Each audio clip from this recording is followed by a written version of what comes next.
Ikaze ku rubuga rwacu Rising Engineer 2020. Dushimiye abantu bose bakurikirana ibiganiro byacu bya buri munsi, cyane cyane abari hirya no hino mu Rwanda, muri Afurika y'Iburasirazuba ndetse no muri Afurika muri rusange, abari ku mugabane w'Uburayi, Aziya, Amerika n'ahandi hose. Abadukurikirana mwicecekeye, ndetse by'umwihariko uyu munsi dushuhuje abasubscribers bacu kuko mudutera imbaraga kuri uyu murimo dukora. Twiyemeje rero kujya tubagezaho video zitandukanye zifitiye zitwungura mu by'ubumenyi n'ubwenge, cyane cyane ubumenyi n'ikoranabuhanga, aho turebera hamwe akantu k'ubwenge gafitiye katwunguye mu bumenyi bwacu bwa buri munsi. Uyu munsi rero twabazaniye akantu kihariye katagoye kari mu buzima bwacu bwa buri munsi, tubona hafi yacu uko bwije n'uko bukeye. Se wari uzi ko inkoko ishobora kubyara impanga? Ndabizi ko nawe bihise bigusetsa ko nanjye biransekeje, ariko cyane cyane aha ngaha ushobora kuvuga uti ndabimenyereye, ndabizi yuko inkoko itera amagi menshi, utubwo rero iyo imishwi ivutse iba ari impanga. Oya, ntabwo ari ibyo ngibyo, abo nashaka kubwira yuko igi rimwe rishobora kuvamo imishwi irenze umwe, nk'imishwi ibiri, igihe imishwi ikabibaye impanga. Ibyo tugiye kubereka aha ngaha. Twasuye umworozi umwe ufite inkoko, atwereka amagi, atwereka uburyo inkoko ishobora kubyara impanga, bivuze ngo igi rimwe rishobora kuvamo inkoko cyangwa imishwi ibiri. Urabona aha ngaha dufite agatureyi kariho amagi ane. Aya magi yose uko ari ane yatewe n'inkoko imwe mu gihe cy'iminsi 4 itandukanye. Ntabwo aya magi angana, buri gi riza ritewe n'uko inkoko yarifashwe uwo munsi uko yariye. Inkoko yariye neza, ibiryo bihagije kandi birimo intungamubiri zuzuye, iratera igi rinini kandi rimeze neza. Urabona yuko hano igi rimwe ni rinini cyane, iraruta ayandi. Tugiye rero kureba uburyo aya magi harimo igi rimwe muri aya ngaya ririmo abana babiri, ririmo imishwi ibiri.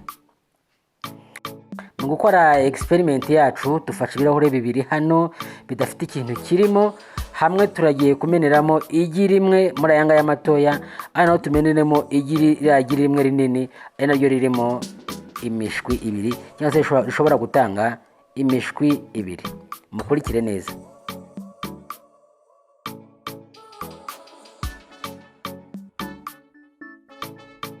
Murabibona hano dufashe igi rya mbere, turimeneyemo hano. Mubona yuko harimo umuhondo, hariho n'umweru w'igi, mubona naho rigeze.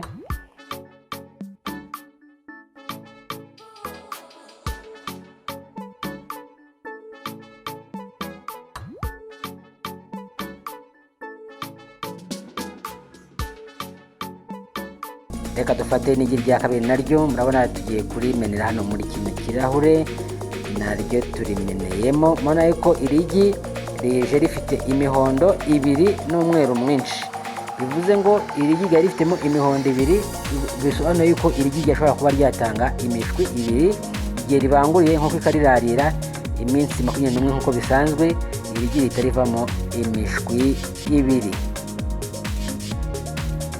Urabona yuko aya magi ntabwo angana, no mu kirahure ntabwo angana, ariko tubikoreye hamwe byombi kugira ngo ubashe gufata ikigereranyo. Nguko rero uko inkoko ibyara impanga, nguko ko igi rimwe rishobora kuvamo imishwi ibiri. Ubundi irigi iyo ribanguriye nk'uko ikarirarira, imishwi yombi ikurira mu igi rimwe, ijya kuvuka umutwe umwe ugapfa mu mutwe umwe, undi ugaca mu wundi mutwe w'igi, hakaba havuyemo inkoko ebyiri zitandukanye cyangwa imishwi ibiri. Komeza rero ukurikirane Rising Engineer, ariko by'umwihariko ukora subscribe kugira ngo ujye ubona video zacu zigisohoka ako kanya, ubone amakuru y'ubumenyi n'ikoranabuhanga udatinze. Buriya igihe amakuru meza asohoka we ntubimenye, ukazamenya amakuru yarashaje abandi barayagutanze. Hita rero ukora subscribe, nta kintu bisaba, nta mafaranga bigusaba, ni ukugura mega bisanzwe ugiye kora video bisanzwe. Ariko igihe dusohoye video ugahita ubona notification, ukore subscribe ariko kandi ukazogera kugira ngo ujye ubona notification igihe dusohoye video yacu. Rising Engineer 2020.